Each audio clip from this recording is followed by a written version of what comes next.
Good evening, everyone, and welcome to this edition of the Speakers and Leaders Hour. I'm Dave Wilkins, your host. This is the program that comes to your home once a month on the first Tuesday, and we are here from 7 to 8 p.m. live in the Allen County Library. This show is actually live and interactive. You can call us on the telephone, and you can reach us with questions or comments about Robert's Rules of Order or parliamentary procedure or whatever you would like to talk about. And we always encourage those calls. That number is 422-3902. And with me are some people from our Toastmasters Club, from our Parliamentary Club, and a young fellow who is willing to volunteer and step up and help us out when we need him. And that young fellow is Zane, or Rizwan. Zane, thank you for being here today. And then across from Zane is Mr. Tom Haller. Tom is a devoted member of Anthony Wayne Toastmasters, the current president of the Bob Lyman Toastmaster Club, and the Bob Lyman chapter of the American Institute of Parliamentarians, as well as Toastmasters Area 24 Governor.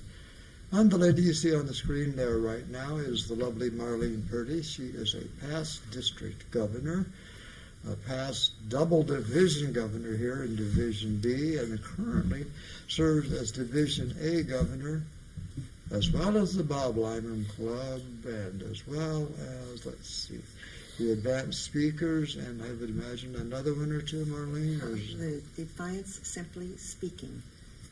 Oh, she's even gone intra-district, or actually intra-region, because the Defiance... Simply Speaking. Simply Speaking. And they're part of District 28, which is in Region 6. In Region 6.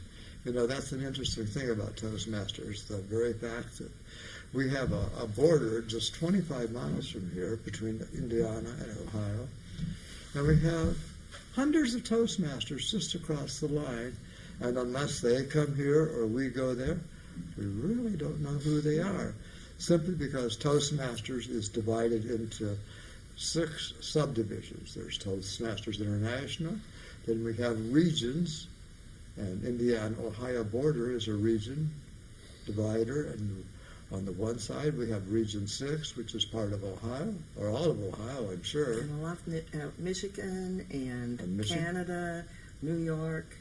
Wow, okay. And then, of course, we are part of Region 5 here in District 11, Indiana, and part of Northern Kentucky. And as part of Region 5, I think we have clubs in Illinois, we have them in Arkansas, and we have them in Wisconsin. And that, as you can see, Toastmasters are everywhere, everywhere. Anyway, what we're going to do tonight is we often try to do a complete Toastmaster meeting, but rather than do that, we thought we would just kind of cherry pick from our manuals different projects that we can talk about and different projects that we can display to you, to people at home, as to what can happen in a Toastmaster meeting when you have certain projects or certain goals to accomplish.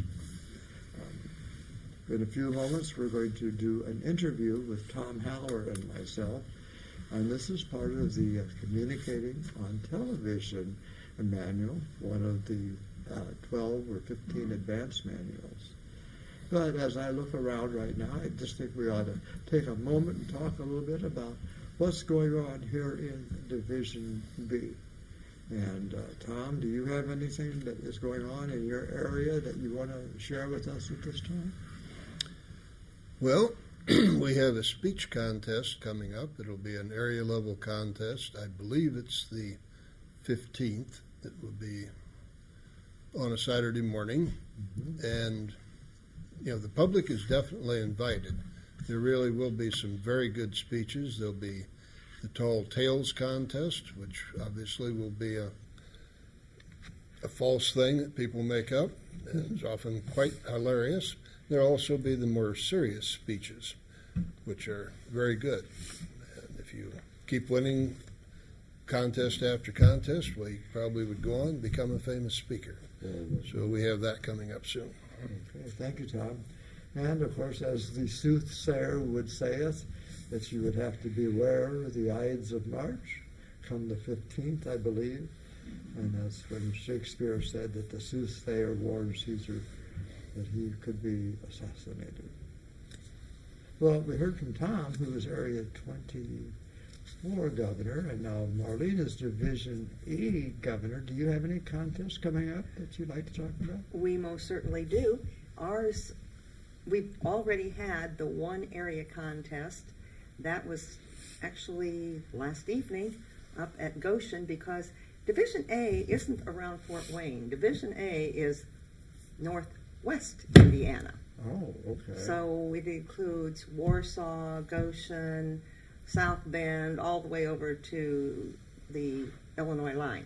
I see. And Okay. so we had the contest for areas 12 and 13 last night up at Goshen, and then they're going to be having the area contest for 11 at Merrillville on the 15th, and then the division contest will be in Plymouth on the 29th of March.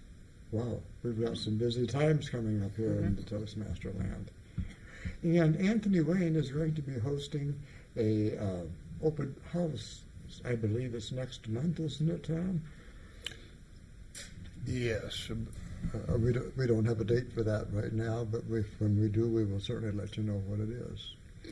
Well, let's get started here, and I think I can set this up and say again that, as I've said, in the advanced manuals, one of them is called Communicating on Television, and it is supposed to be an interview of another person, and you're supposed to be interviewed as if it were a live TV show. The only thing is, this is a live TV show. So with your permission, I'd like to sit down next to Tom, and then I will begin the interview, and I'll be doing that right now. Well, Mr. Heller, thank you for coming this afternoon. This should be a very fun time. And how long have you been involved with the Toastmasters organization? Well, my situation is kind of on and off. I joined in the mid to late 80s. I was active for quite a while. Then we moved out of the state, and we came back, and I've been going at it pretty strong for, about 7 years now. So, with a little hiatus ever since the mid-80s. Okay. Well, let me ask you this. How did it happen that you even sought out Toastmasters initially? Well, there was a very specific reason for that. The church I belong to has a lay ministry, which in essence means that we take turns conducting, and I was called into a position of leadership and would be addressing the congregation quite often in one capacity or another, leading meetings or speaking. And I thought, frankly, they had not ever done anything to harm me. They deserved a break. It would be a good idea if I learned to do it better. I see. And so you felt that Toastmasters could be a real boon to you if you wanted to really do a better job public speaking? Yes, absolutely. There's no question about it. I am living proof. If you think my efforts are modest now, you should have seen me before Toastmasters. Now, it's been very helpful on every level, and in my case, public speaking, it made a world of difference. I just learned how to do it. Also, I was a very shy individual, really very, very shy. Those who have only known me in the last few years might be surprised to know that, but even a one-on-one interview of somebody I didn't know very well was just not something that I relished or looked forward to. And small talk was not my thing. Neither was big talk, but with Toastmasters working on all these things and the leadership positions besides, it's been a great, great benefit to me. I really cannot overemphasize what they've done for me. Well, I find you to be a very interesting person to talk to. And now, would you be able to recommend this type of organization for other people, or does it not bother you? I'm not sure I entirely understood the question, but I would heartily recommend this organization for anybody. So many levels it has helped me, and it would help you the same way. And you see this all the time. If you've been a Toastmaster for any length of time, You see people come in who are too scared to stand up and speak. You see people who just aren't socialized, which is pretty much my situation. Time after time after time, it's of great benefit to them. Men, women, young, old. We just absolutely need to have a way to practice anything so you can get better, and that includes public speaking and leadership, and Toastmasters does it all, and it does it at a very modest price.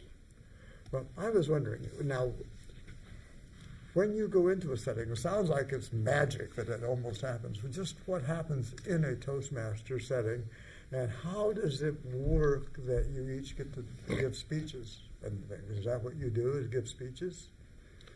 That's one of the things we do. We take turns. You belong to a large club that doesn't meet too often. Clubs meet anywhere from weekly to monthly. I belong to all those, and some that meet twice a month. If you, all depends, your time to speak may be every time they meet, or it might just be a few times a year. But either way, you will have a turn to speak. We work out of manuals so that you receive some guidance. You can speak on anything you want to. We prefer to keep it clean and wholesome, but you can speak on any topic that you want to. That's up to you. But there'll be guidelines. One time you might be working on voice modulation. You might be working on gestures, how to organize your speech. I mean, Toastmasters has been around for 85, 90 years. They've got it pretty well perfected. They know how to do it step by step. You start out by giving what they call an icebreaker, in which you introduce yourself and talk about yourself a little bit. Unless your twin brother's there, there's probably nobody that's going to correct you or say you made a mistake in that. And we don't criticize anyway. Criticism is not helpful. It just doesn't work. We evaluate to motivate. We'll tell you what you're doing right. We'll, if at all possible, give you a thing or two you might work on. But you may be making 20 mistakes when you come in there. Nobody can correct 20 mistakes. You have to eat the elephant one bite at a time. So it's a gradual thing. In addition to that, there are other aspects of it. You will have the chance for leadership. I mean, somebody needs to be president of the club. Trust me, for the amount of money we pay, there won't be any paid leadership in your club. Somebody has to keep the notes. Somebody has to take care of the money. Then each meeting, you also will have the chance to do things like be the evaluator, be a general evaluator, which means you'll have a team of other evaluators. You'll be a Toastmaster. You might be the grammarian. It's practice, practice, practice, and it's practice on all levels, not just speaking. Listening is actually the more important part. You've all heard the expression, there's a reason why there are two ears and one mouth. You have to learn the whole ball of wax, and you do it one meeting at a time. Wow. Okay. Well, now, where do I go to find a Toastmaster club? Well, you could try calling in here now, and we will tell you that information in detail. There are about 15 public clubs. I say public because some clubs are closed to the general public, generally because they're in a particular factory or office building where they don't want outsiders. I, for example, belong to the Anthony Wayne Toastmasters as well as the Bob Lyman Toastmasters. The Anthony Wayne meets every Thursday night. We take Thanksgiving off, but almost every Thursday night at the South Campus of Ivy Tech, room 1362. In this part of the country, all clubs start at 6:30. The Bob Lyman Club meets at the North Crest Pizza Hut, and they meet the second and fourth Mondays of every month. So you could join us there. You could call this phone number, find out more about it. If you want my phone number, it's ready with your pencils out there in TV land. It's 489-9561. I'd be happy to share with you the location of the various Toastmasters and times they meet. There are some clubs that meet in the morning. Not a lot. They seem to be mentally balanced, but you know, it's a little strange, but they meet as early as 7 o'clock in the morning. Quite a few clubs meet at noontime. So you have a real variety. Like I say, some meet weekly, some meet twice a month, 3 times a month. You have to meet at least once a month. That's a requirement. But you know, they're scattered around different parts of the city. They're in the south side. Mr. Wilkins belongs to a very nice club on that meets at Penguin Point, the very south part of Fort Wayne. There are some that meet downtown. There are several that meet more north. There's some that meet in New Haven. There's 2 different clubs that meet in New Haven. So surely out there would be some club that would work for you. Okay, well, and that number, by the way, folks, is 422-3902. And you can reach us here and find out more about any of the clubs in our immediate area. And we also are going to move on and talk about another topic just very briefly, simply because we'll really talk about that more in depth in the second half. But I just want to ask you how you happen to get an interest in, of all things, parliamentary procedure. How did that happen, Tom? I didn't move fast enough. What can I tell you? It surprises me too. As Mr. Wilkins well knows, I joined primarily because his influence, his wife's influence. It seemed like all the really, really good Toastmasters were part of the parliamentarian group. Marlene's part of it. She'll give us some information next half hour. It's okay. Almost from the beginning, somebody looked at me and said, you should be president of the club. I think I've been president of one club or another very nearly as long as I've been a member, even from very early on. Early on, it became apparent that there are certain rules of conduct which I didn't know. And I don't really mind being president, but I hate to make a fool of myself. That's going to happen once in a while anyway, trust me. You can ask my wife, it's inevitable. But you kind of minimize it and run the meetings efficiently. I don't want to steal any of Marlene's thunder, but a meeting that's run without some kind of a parliamentary procedure is pretty well doomed from the beginning. So once again, if I'm going to be president, I felt that I needed to know how to do it correctly. And once you get into it, it's quite interesting. You wouldn't think, looking at the big, thick book, that it would be interesting. A lot of the overheard conversations between parliamentarians would probably put you to sleep better than counting sheep. But the fact of the matter is, if you really delve into it and learn about it, it is absolutely fascinating. I would recommend either of these organizations for you. Whatever your situation in life, I assure you that you're going to meetings, and if you're just sitting home playing on the computer, maybe it don't make any difference. But for the other 99% of the world, Toastmasters and parliamentary procedure are both a very important part of life, and you can contribute not only to your happiness, but the well-being of the public at large. I mean, if every housing association, if every apartment complex association, if every church organization used parliamentary procedure, there would be a lot of time saved. There would be people walking around saying, what am I going to do with the spare time I got on my hands? And they would have accomplished more in less time. They really would. Wow. Well, thank you, Tom, for taking the time to be interviewed this afternoon. I'm sure the people out there learned a lot, and I know that we did here at the table, too. And with that, I'd like to return to the lectern and then give my brief presentation. It's going to be about 5 to 7 minutes in length when I give it. Let's give Tom a nice hand. You did a good job there, Tom. Well, the title of my speech is Early Television. And I have to say that when I was growing up, I had parents, especially my dad, who was very much a forward-thinking person. And he was the sort that was always trying something new.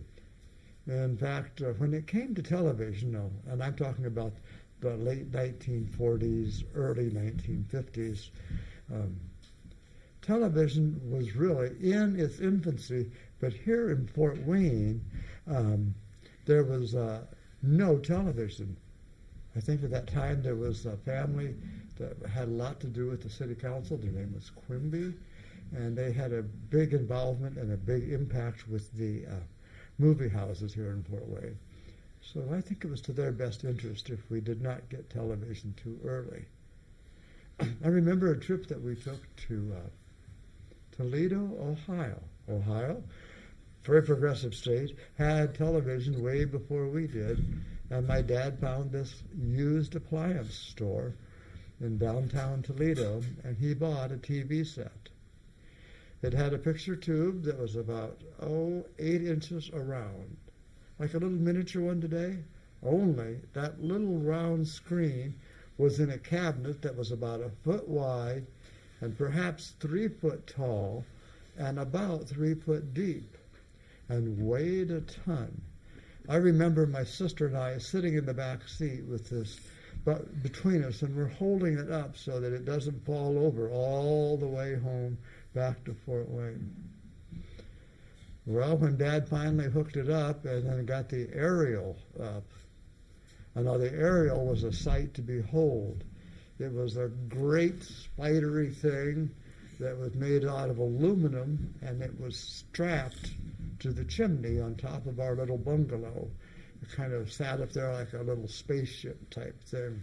It was on a pipe. It ran all the way through the house, through the attic, through the ceiling, into the main floor, and sat in a rubber cup right next to where the chimney was in the wall. And this was really a comedy of errors, but it really worked. With my dad looking at the TV and me and my sister holding onto this pole, he would say, "Now turn it left, turn it left, turn it a little more, no, back a little bit, no, now turn it again, okay. Oh, wait, put your hands back on there because there's a better picture when you're touching the antenna." That was how we watched television. And on Friday night and Saturday night, there were the boxing matches and there were the wrestling matches with colorful names like Gorgeous George and Dick the Bruiser and the Sheik. We kids would bounce around on the sofa like banshees, and that was our entertainment. Now, remember, the screen is only this big, and snow, oh God, snow here today, but snow back then too. It's winter and summer, all over the screen. And it seemed like just as soon as something exciting was happening on the television, the screen would just go to all snow, and you'd be back there twisting that stupid pipe again, back and forth and back and forth. At one point, he bought an electric rotor. Then you had a little lever that you twisted one way or the other to adjust the television. Oh yeah, it was really fun and early. When the first TV station came to town, it was NBC, and it was channel 33, and it was also being built not too far from where my home was, over on Wells Street. In fact, when it got high enough, you could see it above the trees and see the tower climbing up and up and up. And 33 ruled the roost. It was your only TV station. If you tuned in too early in the morning, you had a test pattern, which was about so big around, had circles on it and lines drawn through it, and a big old Indian head right in the middle of it in black and white, glowing black and white. Color television was still just a dream. In fact, when color television came in, there was a place over on Spring Street named Rarick's Hardware, with a sign on the front of the building said, "When it's in color, we'll be open." And they put a color television set right in the front window of the store. People would come over and park their cars and sit there and watch the television. Just, you couldn't hear anything because it was behind plate glass, and watch television. The early channels, the early shows included John Seymour as Engineer John. And then for the adults, they had Armchair Theater. They also had Shock Theater, where they showed the old monster movies, The Mummy and The Bride of Frankenstein and so on. For the kids, they had armchair adventures, and we had to rush home in the afternoon to see those.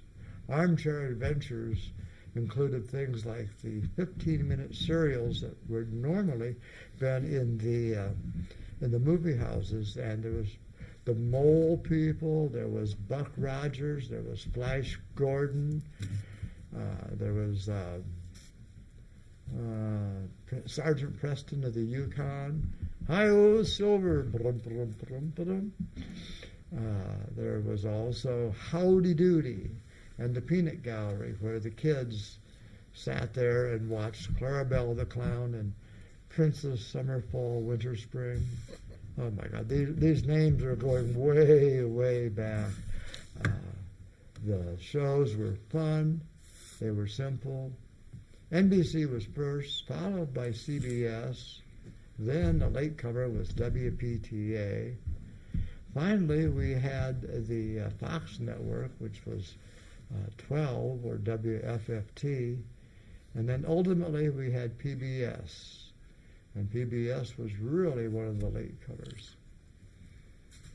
The first time in Fort Wayne that we had 24-hour television was in 1978 when we had a blizzard. Nothing exciting like that happened this year. But in 1978, the staff at WFFT could not get home. So the producer said, well, just stay on the air, make cocoa, sleep in your chairs, and broadcast old movies and broadcast anything you've got handy to broadcast. And that, in 1978, was the genesis of the 24-hour television. Television's come a long way, and if my dad were here, he would still be in the forefront of things. He would be amazed at the cell phones and the palm things and all the computers and stuff of that sort. I imagine he's in heaven looking down right now. But that's a little bit about early television, and so here I am standing in a TV studio free to the public and to you folks out there too if you want to use it. And remember, our show here is live and interactive. The phone number is 422-3902. We want to take a quick break, and then when we come back, we're going to start the parliamentary portion. So we'll go to a little bit of a PSA right now.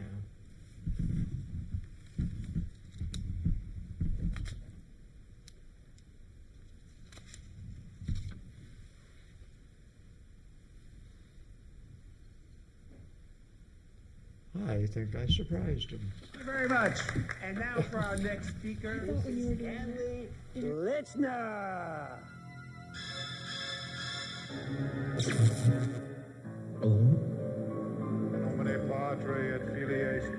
Speaking in public doesn't have to be a death sentence.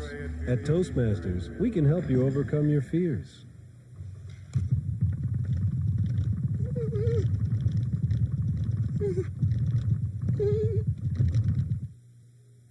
I'd like to begin tonight with a little joke. This guy, he's a farmer. He says, "Hey, hello, sorry." But seriously, folks.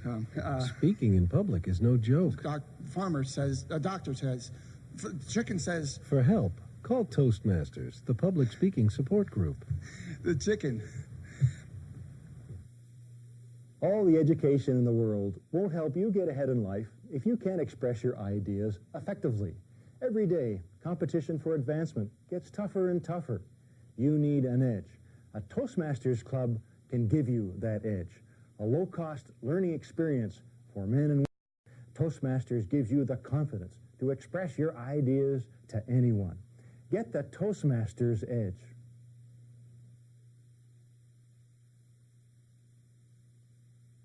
What future do you envision for yourself? What dreams do you have?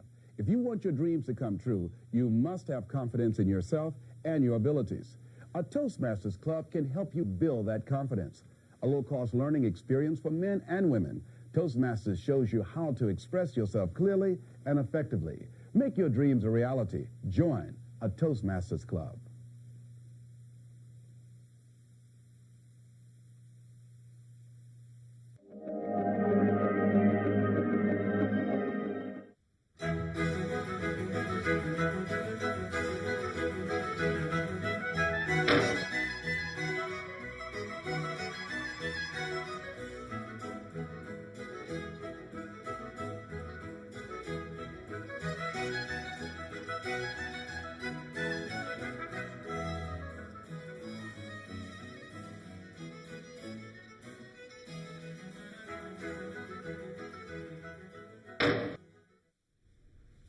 Alrighty, we are back and we're ready to start the second half of the show. And in this particular section that we will be talking about, and as we mentioned earlier, Robert's Rules of Order. Now we're going to have a formal presentation, and it's going to be by our own Marlene Purdy, and I have to say that she is giving a speech from a Toastmaster manual about our other topic, the parliamentary procedure. So having said that, I'd like to say that Marlene has been a Toastmaster since 1988. And during that time, she has acquired an incredible number of distinguished awards. She's a distinguished Toastmaster 4 times. She joined the the National Association of Parliamentarians back in 2000, and the American Institute of Parliamentarians in 2006. She's found that knowing parliamentary procedure has been very helpful in all of her many organizations. Tonight, she is going to be speaking from the basic Toastmaster Manual, The Competent Communicator, and her title of her speech is Meetings, Fear Not. Please welcome Marlene Purdy.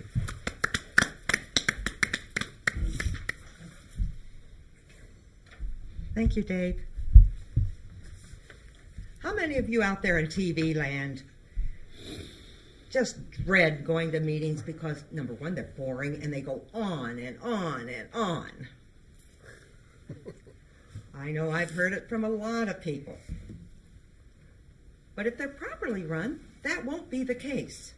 And I'm going to give you 3 suggestions that you can use so that your meetings are no longer boring. Number 1, urge your organization to use a good agenda. I always have to think back a long time ago. Some of you who've watched this show over the years know that Bill Cartwright was originally part of the show, the late Bill Cartwright, and he was on town council, I think in Warren, Indiana. Mm-hmm. And he shared the story once that he was at a meeting of like council members from other towns, and one of them asked him how long their council meetings lasted, and he told them, and the guy related that their meetings lasted like 3 hours, where Bill's meetings lasted maybe an hour or less. And the question Bill asked him, do you have an agenda? No. That is the reason your meetings last so long. You need to have an agenda, and you need to be able to focus on the different parts of the meeting. What parts are of the agenda? What is an agenda? An agenda spells out exactly how your meeting's going to progress. And I'm going to suggest that I'm going to give you a few minutes to go get a pencil and paper so you have this information in front of you, so the next time you go to your meeting, you can say, wait a minute, we need an agenda, and this is what needs to be included in that agenda. Number 1, you call the meeting to order and then ask for the minutes. The minutes are the first item on the agenda. The minutes of the previous meeting, the record, and you don't write down everything in the minutes as far as who said what. The minutes should be an official document that actually says what happened in the meeting officially.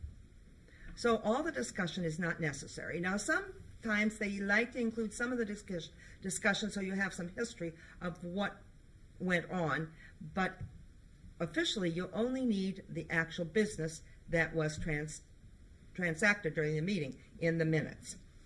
Following the minutes are the reports of the officers and the committees. Now, the officers include the treasurer's report would be part of that. And by the way, you never approve a treasurer's report because you didn't go in and count all the money, so you don't know if the treasurer's report is accurate or not. At the end of the treasurer's report, the chair would simply state the treasurer's report will be filed for audit. Now, if there is a budget that needs to be adopted, that would include a motion, and you would actually deal with that as an official motion. But the actual treasurer's report is simply filed for audit. And then when the auditor's report comes in, that is what would be accepted then. Any standing committee reports would be given during that section also, and all the other officer reports. Following that would be special committee reports. Say you had a committee assigned to plan the summer picnic. Let's think hot air, hot. It's hard to think about right now, but special committee reports such as the summer picnic committee, that would be under special committee reports. And then special orders. If something happened at a previous meeting and you're going to be dealing with at this meeting, that would come up next. Then unfinished business, and it's not old business that you hear a lot of times. It's unfinished because it may not be that old, but it is not finished. So that would be first, and then finally new business. So that would be what you would include in an agenda. If your group does not include an agenda for their meetings, suggest they do so. Believe it or not, even my little garden club has an agenda for all their meetings. The presidents put together an agenda, and we follow that agenda, even though there's just a small group of us. The next thing you might want to do is become familiar with this little book, Robert's Rules of Order, newly revised, 11th edition. Now, this is what I consider the Bible of parliamentary procedure, and it has all the information. It has a great index, so you don't have to know where everything is. Refer to the index.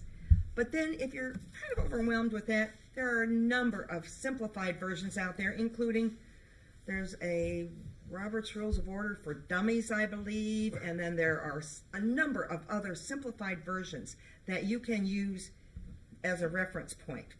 So you need to become familiar with what parliamentary procedure is all about.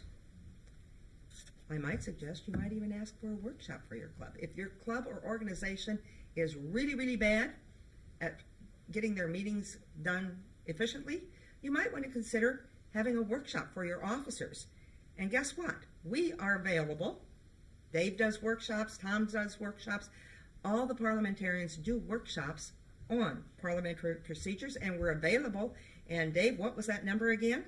422-3902. So if you want to call in and request that we do a workshop, or you can call us individually. I know I'm more than willing to go out and do workshops, and you can reach me at maplap63@comcast.net if you want to send me an email. And again, maplap63@comcast.net if you want to request a workshop. And we occasionally plan workshops here at the library for parliamentary procedure, and I think we're talking about putting one together for Parliamentary Month, which is in April. So I would encourage you out there to contact us about putting together a workshop or attending our workshop, which we hope to have here at the library. And hopefully on the April 1st, we'll have more information about that at our next TV show. We'll have the actual dates. So I gave you some suggestions. Number 1, have an agenda. Number 2, become familiar with parliamentary procedure. And number 3, request a workshop. And then you can say, meetings, I fear not.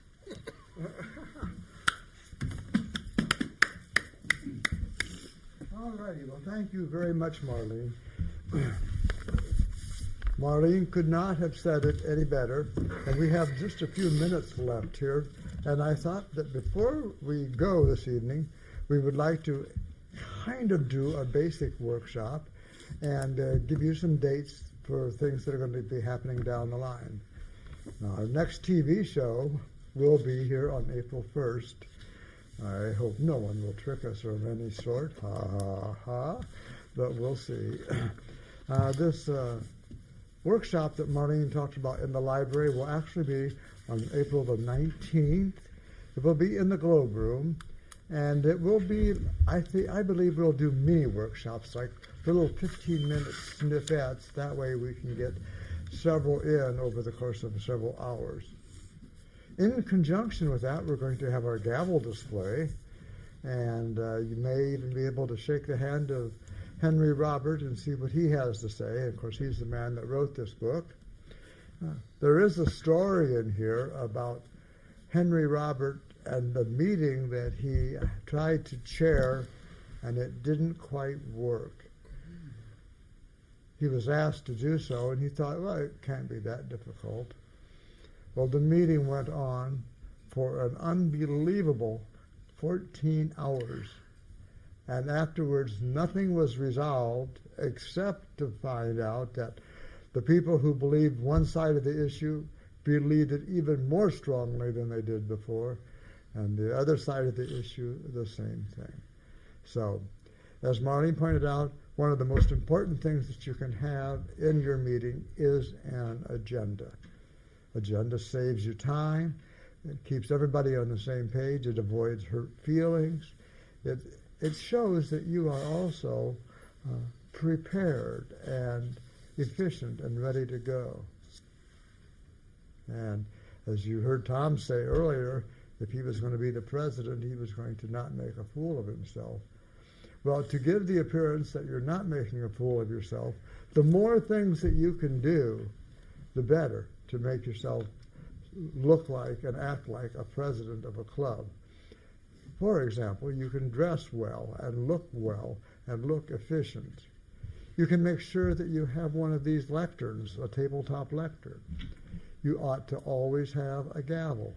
Somehow banging a salt shaker or hitting the table with an ashtray this just doesn't have the same authority as a gavel. I would recommend everyone get a gavel. You can find them on the internet, and you can also find them at your stores that sell things like trophies and plaques and commendations. You can find them there. Another place to find them, and it will give you a search and a reason to do it, is flea markets. And they're usually in the glass cases at a flea market, and there'll be one laying in there and have a couple bucks on it. Or perhaps you're a skilled woodworker and you want to take up the idea of turning one yourself on your own lathe. You could certainly do that. Our organization, does have a very unique collection of gavels. Where they've been in our possession now, about 30 years. We display them a couple times a year, and the aforementioned date, April 19th, we will have them out and display them. Now let's see, what else can you really do to be efficient? If you have this agenda, one of the things you'll want to do is to know how to handle a main motion. And I don't want to embarrass anybody. I'm sure you can talk about the steps in handling a main motion. Can you do that, Marlene? Number one, a person has to be recognized. Okay, that's good. They move the main motion. Mm-hmm. The chair will repeat the motion. Mm-hmm. And someone from the audience can just say second. They don't have to be recognized to be. That's right. And then the chair will call for discussion. And after the discussion, the chair will ask for, and during the discussion there may be amendments, but we're not going to worry about amendments right now. Right. But once the discussion is all completed, the chair will again state the motion and call for those in favor say yes. Those opposed say no. Right. At which point the chair will say either the yeses have it or the noes have it, and will say the motion is either passed or defeated, and what action happens as a result of the motion. That's right. Those are the primary steps in handling a motion. You first off have to have something to talk about, as in the form of a motion. And while the chair may have their own idea about things they want to accomplish, they really ought not make motions themselves. And then having said that, I can tell you that if the chair wants to save time, they can say, if there's no objection, we will do so and so. And that becomes a seconded motion and does not require a vote if no one objects. It does require a vote if someone does indeed object. And then one of the other things is the different kinds of voting. And there's mostly the common vote. That would be the one where you say all in favor say yes, or all in favor say aye, or no or nay. We don't recommend you use nay because horses eat hay and nay sound a lot like horses. So, Tom, do you have anything you wish to fill in here? Well, it's important if you're doing proper parliamentary procedure that you address the chairman, whoever's conducting the meeting. If Marlene has made a motion that I don't like, I respond not to Marlene, and not in a nasty way or with swear words or anything, but I respond to the chairman. And that kind of keeps a barrier up there, keeps things more civil and more under control. That's right. That's right. Okay. That's a good point. And then there is a order of precedence of motions. I think we have a handout there underneath your agenda, and it shows a pyramid that starts at the bottom with the main motion and then moves up through the subsidiary motions, the incidental motions, and then finally the privileged motions. Are those all pretty understandable to you guys? Does anyone have any comments on them? I would just like to mention that sometimes people want to keep, they'll amend a motion and then they'll try to amend the amendment and then amend the amendment. You can only have two at the time. In other words, you can only have one main motion on the floor at one time. One main motion and two amendments, and they are always handled basically in a reverse order. So the last proposed amendment is handled first, and then the amended amendment, and then finally the amended motion. So last in, first out. Yeah, and that and that really goes against how we always think about things in America. First come, first served. Get in the line. We'll take care of you right away. And you try to do that, and you're going to really get bollocksed up. Yes, Dave. Well, that leads me to one of my favorite sayings relative to parliamentary procedure. It's all very logical, but it's only logical after you have a certain level of parliamentary understanding. Prior to that, it may seem just too weird to believe. Some of the stuff simply needs to be memorized. Occasionally something changes, not very often. But by and large, once you have a basic understanding of parliamentary procedure, then it all seems very logical. The main motion sounds like it ought to be at the top of the pyramid to me, but it's on the bottom of the pyramid because it's the most important, and everything else kind of works off of it. You're working to get it finalized and get it in the way you want it to vote. But you have to have a certain level of parliamentary understanding before it makes common sense. That's exactly right. I often give people a trick question and just to see how it will fly. Like, would you second a motion if you didn't agree with it? Now, on the surface, you would automatically say, oh, no, I wouldn't do that. And yet, there's no reason why you couldn't or shouldn't second a motion that you disagree with. There would be one instance where you wouldn't necessarily. If you thought that nobody else was going to second it anyway, and it would die for a lack of a second, then you might want to just sit on your hands and not do anything, because then it would die. Yeah. Conversely, if you're looking around and you say, now is the time we want to vote on this, because my people are more numerous than his people, what was he thinking about? Then you want to second it. Then you want to vote on it. Yeah. So you got to think these things through, people. But the important point is that to second a motion you don't agree with does not mean, the second does not mean that you are in favor of a motion. It only means that you are willing to talk about it. Otherwise, if no one will second the motion, it would be a harangue if you wanted to discuss it all by yourself, and it would not fly. So, And I might mention the reason for a second is to just, when a motion is made, a person doesn't know if anybody else is interested in that topic. And if it's not seconded, then obviously it isn't. The purpose of a second is for the group to know that at least two people are interested in that topic. oh, good point. And that's yeah. the reason for the second. If somebody makes a motion and somebody immediately starts discussing it without seconding the motion first, that is considered an automatic second. And so it obviously there are two people interested at least. And so there is such a thing as an automatic second. Somebody can't come back and say, well, the motion wasn't seconded. When somebody starts discussing it, that is an automatic That's second. an implied second right there, right on the spot. That's a very good point. Okay. Are there any other comments about parliamentary procedure that we'd like to talk about? I want to mention one thing about minutes, and it can speed up a meeting considerably, and that is when the minutes are either read or just in many cases distributed so people have the chance to read them ahead of time, and the chair will indicate that they have the minutes before them. They will ask for any corrections. Many times you hear, are there additions or corrections? Well, actually additions are corrections. So you only ask for corrections, and you don't need necessarily a motion to approve. The chair can simply say, if nobody speaks up for any corrections, the chair can simply say, hearing no corrections, the minutes will stand approved as either read or distributed. And that saves a whole bunch of time. Oh, yeah, good point. Very good point. One very nice thing about having them in written form is you actually find more mistakes.